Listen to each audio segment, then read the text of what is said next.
my name is Hannah Winslet, and I am so excited to welcome you to the very first episode of my podcast. And we will dub this the Muscle Mommy Podcast. And this is why I love to work out. I love fitness. So in this podcast, we will discuss all things fitness, gym culture, adventure, and then just general things that make life crazy. So relationships, my experience with relationships, traveling, basically open to anything. And you all can leave comments down below if you want to hear me talk about something. But primarily, we will discuss fitness, health, and gym culture. I'll answer some good questions and just talk about my general opinion. I'm in the process of earning my CPT, my Certified Personal Training Certificate, and I have a lot to offer. I've been involved in a lot of different sports, so I have a lot of different topics to discuss. And to go ahead and beat any questions, the name Muscle Mommy comes from the meme that you'll see online about just a chick that's in the gym who's muscular. And not because I have any kids. I'm definitely not ready for that. Not in any position to do so. But I do consider myself a muscle mommy, just for the muscles, you know? I'm working on getting a consistent video day together for this channel. It's been a little inconsistent. I've done a lot of shorts, but I really want to try to get some quality content out there for you guys. So I've made a big list of different topics, different workout things to go over, and I'm going to work on actually filming them on a quality camera, editing them well, and getting some good, genuine content out there for you guys. I feel like a lot of my videos have been kind of quick and mostly following my own workouts, but I do have knowledge and I can help you with your own workouts as well, give you some good inspiration to get in the gym and get your work on. Baking Sundays will return once I'm settled in my own space. I'm still mildly homeless right now, but it's fine. I expect to have a workout series as well, so just a bunch of fun gym videos like I just discussed. You can follow me through my own workouts, but I will try to organize it a little better and just make it a little bit more interesting. I'll answer some top questions about fitness and lifting, talk through some good and bad advice that I see people give out, especially on social media. Social media is a cesspool for bad fitness advice, bad health advice. So we'll talk about what's true, what's false, and you can go from there yourselves. We will eventually have an adventure series. My dog Nala and I might post a few videos of her as well. We travel a lot, and I am impulsively planning a big road trip out into the western area of the United States this spring. So expect to see some videos of outdoor life, camping, road tripping, and whatever shit that we get into, because I'm impulsive. I have no self-judgment right now, so we'll see what happens. And we will have this podcast, and I hope to produce at least one episode per week. If you aren't already subscribed to the channel, go ahead and hit that button to follow me along on this journey. Like this video. I really do appreciate any support that you guys can give me. This is a brand new channel. I mean, I've had this channel, but I've just started posting on this channel a few weeks ago, and I'd like to get it up and running. I do think that I have a lot to offer, so I really do appreciate any support. I've got a good list of topics going for future episodes, but today we will keep it simple and dive into what brought me to this point on my fitness journey. So why am I so passionate about it, and why I want to share my experience and knowledge with you all, and how I got involved with it in the first place. It's a bit of all over the place, so strap in. It's a bit of a story. So I am currently an Olympic weightlifter. So Olympic weightlifters train two specific movements, the snatch and the clean and jerk, both of which are used in CrossFit, but it involves moving the weight from the floor to overhead in one or two movements. The snatch is one movement, the clean and jerk is two movements. So most of my training is catered towards those two lifts. But right now I train Olympic lifting 4 days a week. And in addition to that, I train in a regular gym doing bodybuilding, cardio, and mobility work. I am also in the process of obtaining my CBT, like I said before, and a few other certifications. I'm looking into nutrition as well. It's taken me a long time to get where I am. I've dabbled in a lot of different sports, but I've been really passionate for fitness since about 2015, so about 8 years now. And I didn't really know what it would do for me, but it's done a lot. It's basically shaped who I am at this point. So I was just getting out of high school in 2015. I took a gap year before going to college.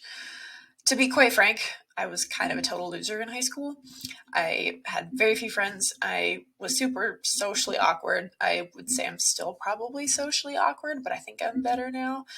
I literally would eat alone in the art studio during lunch every day.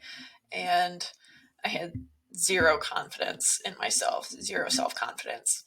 I thought I was fat, even though I wasn't. And I became completely obsessed with the idea of losing weight, just as every teenage girl does. The only thing that I had going for me was that I was a competitive equestrian and I rode horses, basically. And I was really good at it. But what you don't know about the equestrian world is eating disorders run rampant through the ranks. It's a sport that's based a lot on aesthetics and what you look like. And I didn't quite fit the perfect body type for the sport. So hence I restricted my eating. I became obsessed with losing weight. But anyways, a little off topic. The point of the gap year was for me to have time to compete across the country with my horse and go to some higher level competitions to build my confidence, become a little bit more independent before going off to school. And I grew up in Texas and I was going to school in Savannah, Georgia. So halfway across the country, and didn't know anybody there. So having some independence and self-confidence would be good going into that. The summer right after graduation, my horse ended up tearing a ligament and had to be put on rest.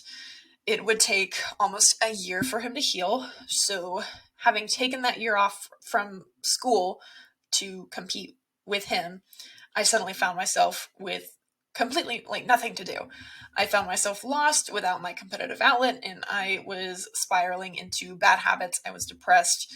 I would just kind of sit around the house and not really do anything. I had 2 part-time jobs during this year, but other than that, I would just sit in the house and I didn't know what to do with myself.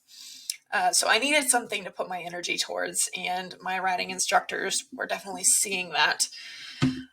And I was losing my mind. My riding instructor, she mentioned to me one day that I should go with some of the other girls to her husband's gym. Her husband was a personal trainer, and some of the other girls were going to these classes to improve their leg strength to help with their riding. I had never spent a day in the gym before. Even in high school, I never went to the gym. I would just run. I had zero understanding of weights and any of the movements or fitness in general. I didn't understand nutrition. I didn't know anything.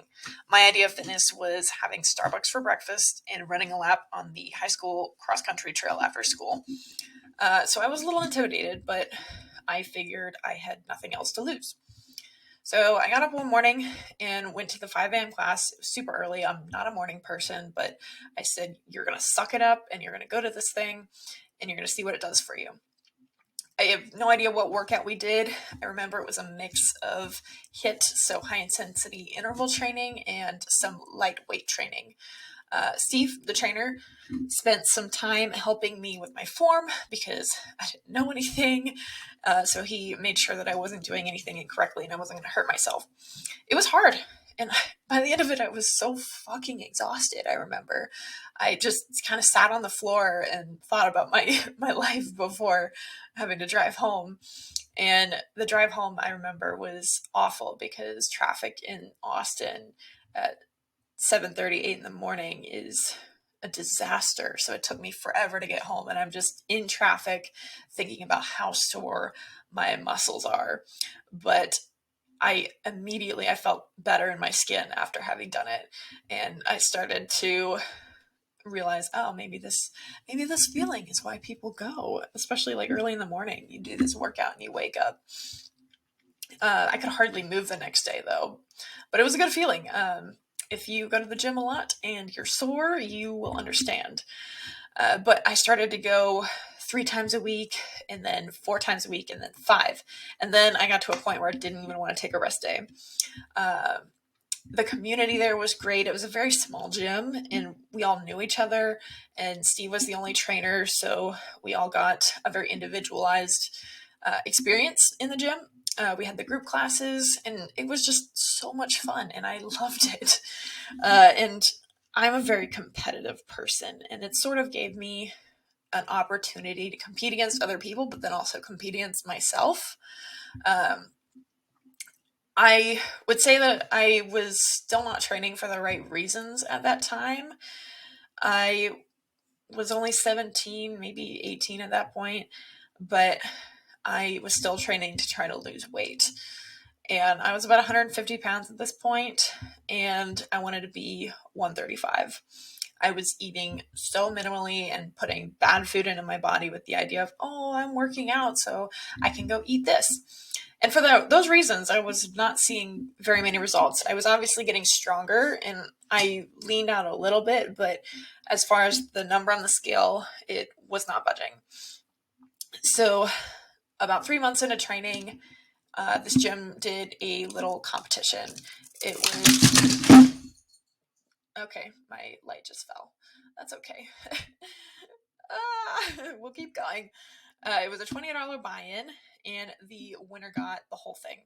And we were given 10 weeks to make a change in our body composition. It was not about weight loss. It was about how much muscle you could have relative to the amount of body fat.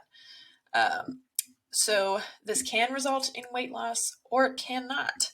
The number on the scale does not correlate to body composition necessarily.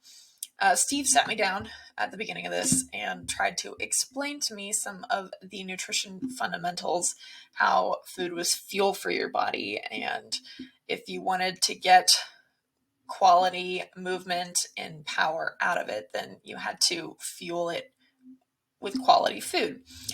And if I wanted to be an athlete, I would have to put quality food into my body and enough to get it where it needs to go.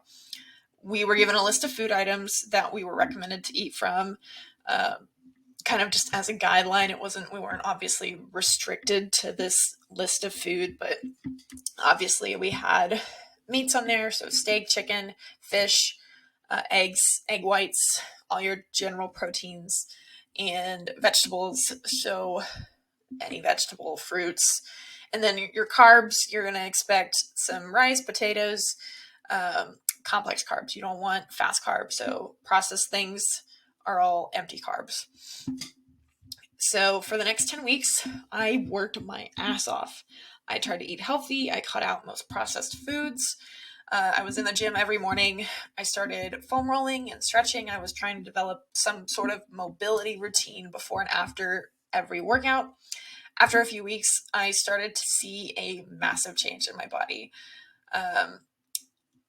I developed abs for the first time, which was something I had never imagined I could do. I could see shoulder muscles and triceps. The number on the scale had not changed, but by the end of the competition, I was still 150 pounds, but there had been a huge shift in my body composition. I had lost 3 inches of fat total, and I'd put on muscle to replace it, which was wonderful. And I ended up winning that contest. So out of everybody that did it, I made the biggest change in my body composition, which I like winning. So that felt really good. Okay, I want to try to put my light back up. Sorry. This is not what I expected to happen. All right.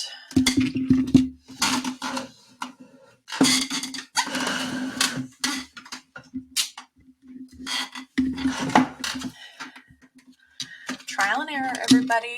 This is my first time doing this, and these little sticky things are not very strong, I guess.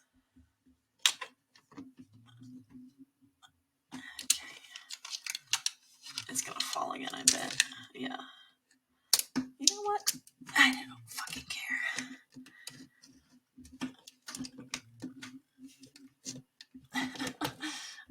this is embarrassing.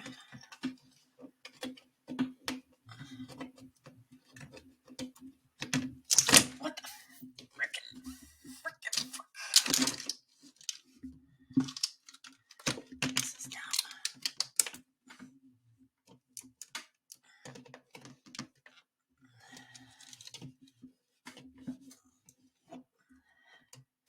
Well, at least this is entertaining. I wanted this as like a fun little background because it's a neon dumbbell. It's 100% gonna fall again, so I apologize in advance. Okay.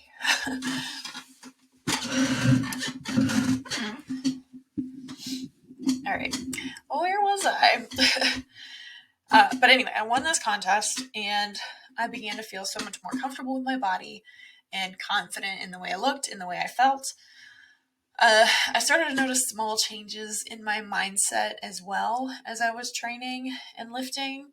I started to go from I want to look skinny, I want to have abs, to having performance-based goals. So up to this point, I wanted to be toned. Everybody says when they start, especially women in general, they say, "Oh, I don't want to like get muscular. I want to be toned." But what they don't understand is toned requires muscle, and cardio is not going to build muscle. So that's one of the biggest misconceptions in people who try to go to the gym to get toned. But I went from wanting to look skinny and have abs and be toned to wanting to PR my deadlift, PR my squat, wanting to lift heavier dumbbells, and slowly the idea of perfect aesthetics, so what society thinks women should look like, became less important to me. And I've always been kind of a stocky woman. I've had broad shoulders since I was born. Not since I was born, but since I was young. I always have been broad shouldered. I had larger thighs even before I started lifting weights. I was never going to be the super skinny bitch that weighed 110 pounds. That's just not possible. I think probably my bones alone weigh more than 110 pounds. I'm not super short either, so I had unrealistic goals for myself. But I simply wanted to perform at my best from this point on. This was around the time that I started doing a kickboxing class for fun. Another instructor would come into the gym and work with a group of us, and we would run through some kickboxing drills, some just general MMA moves, and I thought it was so much fun. We did this for a couple weeks, and then one evening after the class, the instructor pulled me aside, and she said that I had some natural talent and that she wanted to train me for mixed martial arts. I was 18 at this point, and I had sort of this newfound impulsivity about me, and I had nothing else to do, so I said yes. So for the next 6 months, I would lift in the morning. I would go to Brazilian Jiu-Jitsu, which is a form of martial arts, at noon. And then in the evening, I would do kickboxing. And I did that for 5 days out of the week. And I was exhausted. I had to eat so much food to fuel this.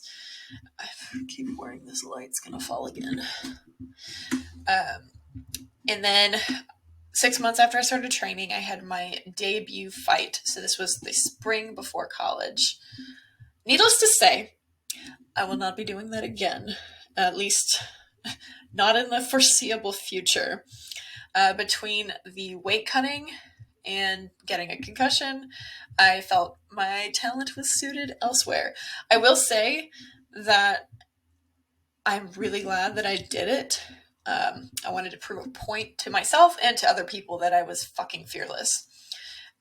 But the main reason why I didn't continue with MMA is I'm super competitive, and I felt like in this sport I was not going to be able to perform at my best, primarily because of my vision. The entire time training for this fight, I never really thought about my poor eyesight. I wear contact lenses, and when you get punched in the face, your contact lenses come out. And when your contact lenses come out and there's another person in a cage with you that's trying to kill you, you think about your life choices a little bit. So I spent this entire fight trying to fight a blur that was trying to knock the shit out of me. And boy, did she. I had a concussion, I had two black eyes, and for the next 3 days, I stayed in my room with all the lights off, and I just contemplated my place in MMA.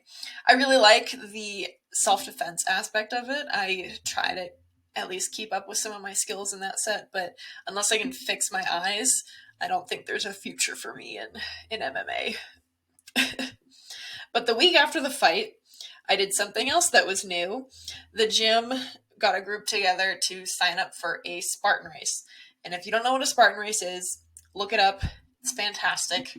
Basically, it's a cross country trail race with a bunch of obstacles. So it's between anywhere 5 miles to 15 miles, depending on the distance that you choose. And there's between 20 and 30 obstacles throughout the course. They're so much fun, and I did not expect to love them as much as I did because I hate running.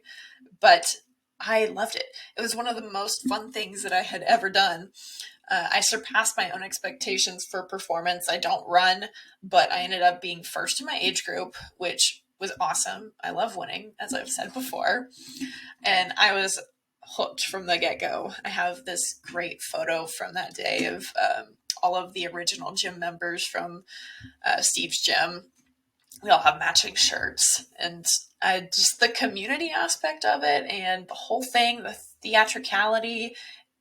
I bought a season pass for the next year, and that next calendar year, while I was in college, I ran 18 races, mostly by myself. I traveled around all of the Southeast. So after that Spartan race that summer, pretty easygoing. I did a little bit of traveling. I went to Fiji. I tried to keep up with my fitness through the summer, which was great. It was a little bit more low key. I did get back into horseback riding that summer, and I got to take my horse to New Mexico, and we did a show, and we were champion in the divisions that we did. It was 2016, honestly, was like top tier summer. I don't know if everybody has that experience, but I keep seeing memes that 2016 was like everybody's best year. And I will say that I agree. 2016 was definitely probably one of the best years of my life, especially the summer. I went to Fiji. I rode my horse. Like, it was so much fun. And I was 18, so I felt like an adult, even though I was still a kid and I didn't have anything to worry about. I miss those days. I have a ton of shit to worry about now. So after that summer, I moved from Austin to Savannah to start school. I was at the Savannah College of Art and Design for a little while. They offered me a scholarship for the equestrian team, and I was determined to be more outgoing this time, make friends, have fun, all while keeping up with my fitness. I was determined to not let the freshman 15 get to me. And I wanted to keep doing my own thing, but since I was on the equestrian team, it was a bit challenging. There were a lot of team events that I was required to go to. There were team practices a few times a week, team workouts, a team yoga session, but I still managed to get into the school gym and do my own stuff, stay fit. I was running the Spartan races in the Southeast. I was traveling to do that. And I was making friends on the equestrian team. It was a bit in high school. I didn't play on any sports teams, so it was nice to kind of have a community all ready to go for you, because you kind of naturally bond with your teammates, especially in a college sport. So I felt like I was in a really good spot, and I was very confident in the way I looked. I felt like, I'd never felt attractive before, but for the first time in my life, I was like, oh, I think I'm a fairly good looking person. I won't say that I'm like the most beautiful woman in the world, but I was like, okay, like I'm good looking. Like I'm in shape. I've got nice hair. My face isn't awful to look at. I was feeling pretty good. And I was not nearly as socially awkward as I was in high school. I won't say that I wasn't socially awkward, but I had a group of close friends and went out on the weekends with them. and it was a lot of fun. I definitely stepped out of my comfort zone. Um, I did gain a little bit of weight the last few months of freshman year, which I attribute mainly to going out and drinking. But that following summer, whipped myself back into shape and didn't have that issue. I had one friend on the equestrian team that I was close with at the time that would lift in the school gym with me daily. I just happened to be there at the same time when I would go. And he would do the Olympic lifts. So at this point, I had no idea what they were, the snatch and the clean and jerk. I had never done either lift before. I'd seen them done in CrossFit events, but I, suddenly became fascinated with the movements. I thought they didn't look that hard, and my inner competitive demon pushed me to try to learn them and be better at them than him. So that summer in 2017, I started to teach myself the Olympic lifts. Bad idea, don't do it. But I was doing that anyway. And that continued through the fall. I was not making a lot of progress, and the reason for that is the Olympic lifts are very technical, so it's very hard for you to learn them by yourself. And that's why I say don't teach yourself, get a coach. So I had questionable technique. In the winter, I joined a gym where I got a little instruction on the lifts, and I had my first max out day. I snatched 56 kilos and clean and jerked 65 kilos. So the sport of weightlifting is all in kilograms. So if you hear me speak in kilos, that's why. I'm not uncultured. I don't use pounds a whole lot anymore just because it doesn't fit my lifestyle at this moment. But 56 kilos is about 137 pounds, and 65 is about 145, 150 about. So over the next few months, I juggled Olympic weightlifting and the college equestrian team. And in the spring of 2018, my double life came to a bit of a dramatic head. We had individual reviews for the equestrian team. So the head coach would bring us one by one into her office, sit us down, tell us we were doing well, what we could do better.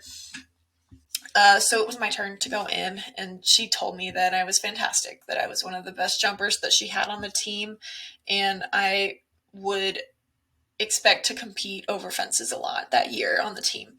But if I wanted to show in the overall or on the flat, I would have to, quote, lean out and lose weight. And I tried to explain to her that I was under 20% body fat, which for a woman is very lean. Like, I have a 6-pack of abs. I have visible musculature.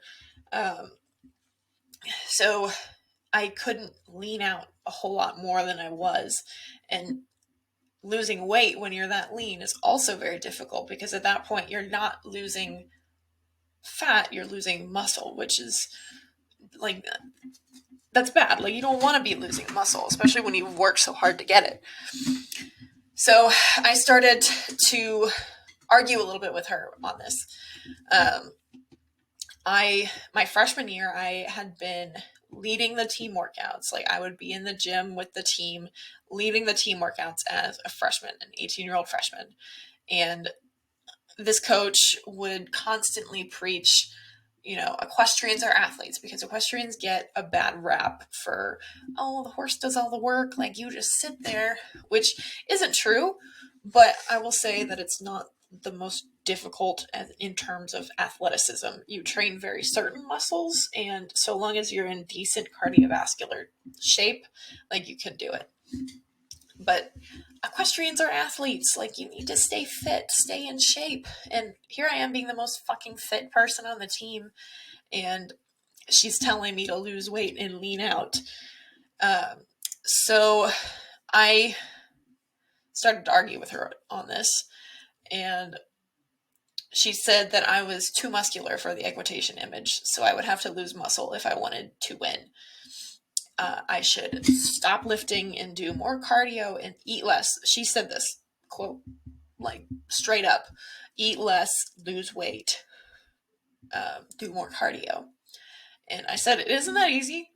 And then I have goals outside of the team in lifting that I wasn't willing to give up. And equitation is supposed to be about horsemanship. It's supposed to be about just your general lines and your ability to make it look like you're not doing anything. And the equestrian world right now is very sort of surface level. So even if you don't have good equitation, it'll be the pretty skinny people that win. Which is why, I didn't fit the exact image, because I wasn't super tall or skinny. So I stormed out of the office and I left the barn after we had this discussion. And that same day, I went back to the Olympic weightlifting gym. I was playing around with the weights, still trying to kind of figure it out for myself.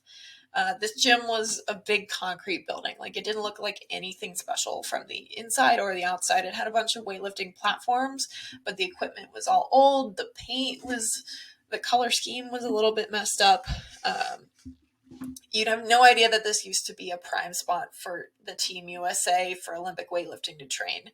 The owner and head coach had coached the Olympics twice in the early 2000s, which I didn't know until later on. But he came over to me and he asked me if I had a coach. And I said, no, I don't. He said, and I quote this, and I remember this every time that I lift a weight. He said that he would bet his reputation that I would be something in this sport if I trained for it seriously, that I had some raw talent. And that, in comparison to the conversation that I just had with my other coach on the equestrian team, hit me really hard. So that night, I sat down with myself and I made a very, very hard decision. Horseback riding had saved my life and I loved it. But the team had taken away that love and turned it into something else. It became a chore rather than something I wanted to do. So that next day, I quit the SCAD equestrian team, letting the coach know that I was not supportive of the hypocrisy that she was trying to instill, that you can't preach that equestrians are athletes and then punish them for being too athletic. I walked out of that barn and I never went back. I definitely never will go back.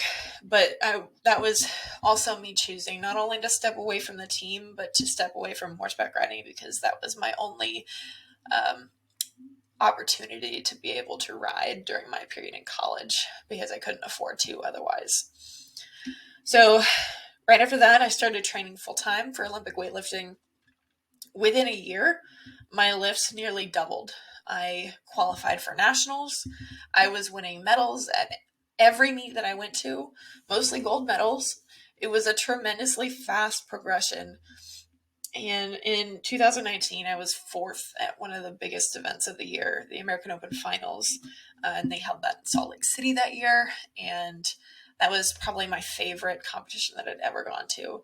You get to see all of the top people in the sport, and to be up there lifting with them, it was very surreal. And at that point, my lifts were starting to get good enough to where it was a little scary. Like, I was like, oh my gosh, like, I'm actually doing this. Like, I'm actually getting really good at this sport.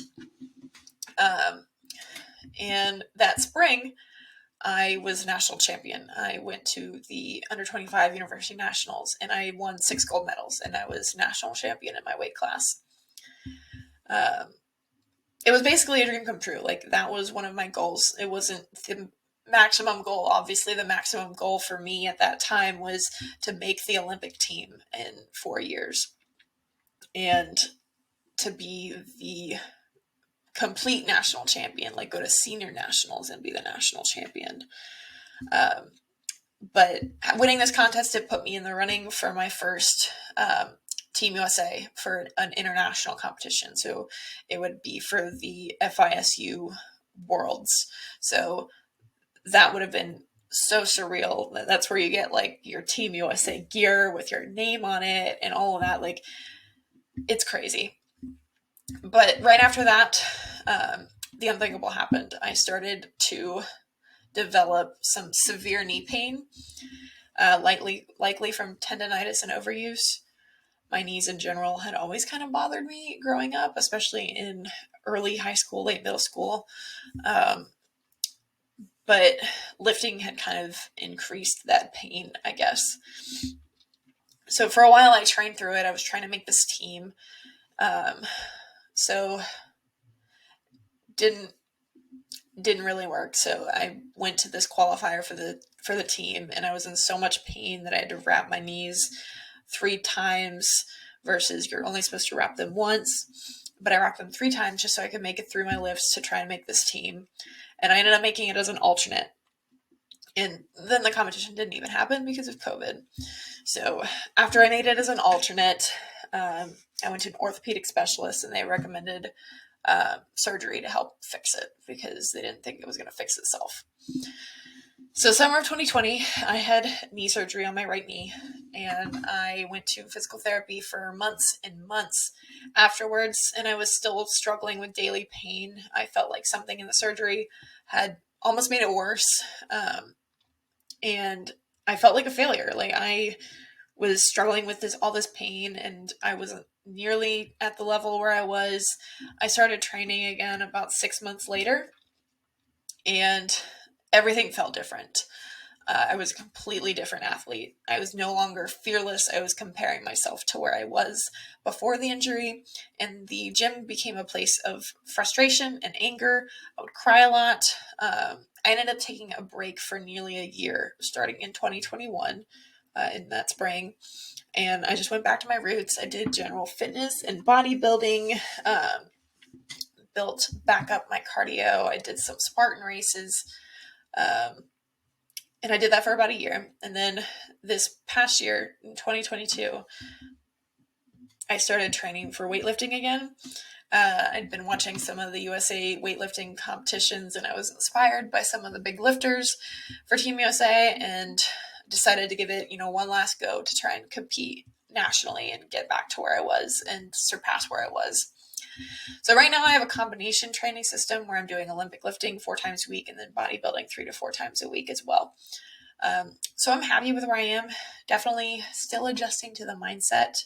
I'm still frustrated with having been injured and not being able to do my best in the sport because I know what I'm capable of and I know I can get back to it, but my body's just not wanting to work with me. But right now I moved back to Austin a few months ago. I'm training with Austin Barbell in Austin, and it's so much fun. It's a big change from the gym where I was. This team is huge. There's probably like 30, 40 people on it, and they all want to be competitive. So it's a really good environment for me to try and nurture myself back into this sport. And then I just started my CPT certification class last week, and I plan on eventually releasing my own bodybuilding and functional fitness program soon. So keep an eye out for that, and that'll be probably in the next couple of months that's going to be developed. But anyway, that's my story. I know it's a bit long. I've kind of had one foot in a bunch of different things. But the bottom line is I love to be active. I love fitness. I'm a little bit crazy.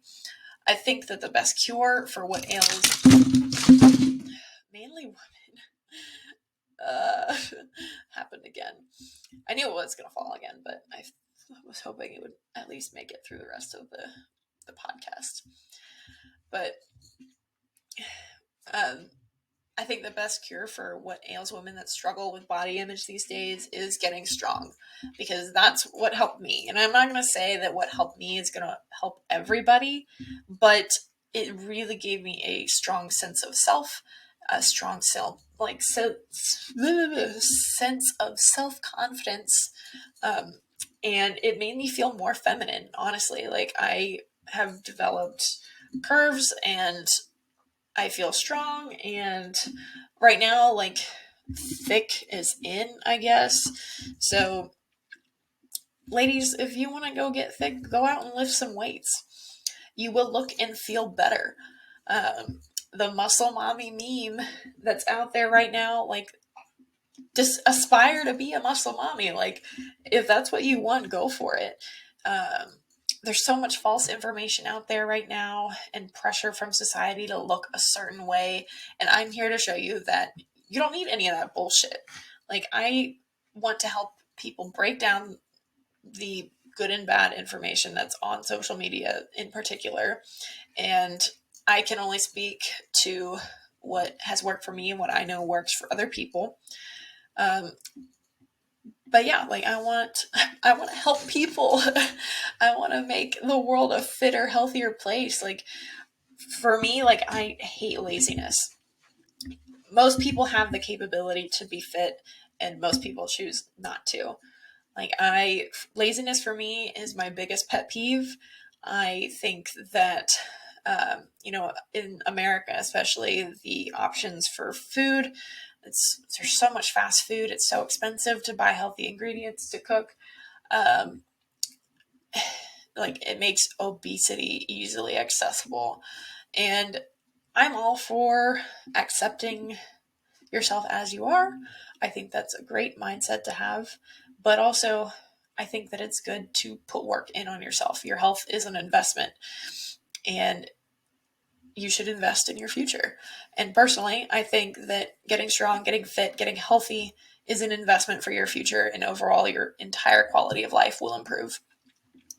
But anyway, that kind of sums up for today, just kind of a general introduction about me and who I am and what I've been interested in fitness. And we'll dive into in depth into a couple of things next week. I've got like 30 different episodes planned out already. But if you have a question or a topic idea, definitely leave a comment below or send me a message. I'm on Instagram. It's just Hannah Winslet, one word. It's my lifting account. I'll be developing a Twitter and a Reddit. So not that anybody on here is going to be on Reddit, but I'll be developing a Twitter at some point as well. But for now, I hope you found it interesting and I didn't bore you. I know that I had a little lighting malfunction, but yeah, please hit that like button, hit that subscribe button.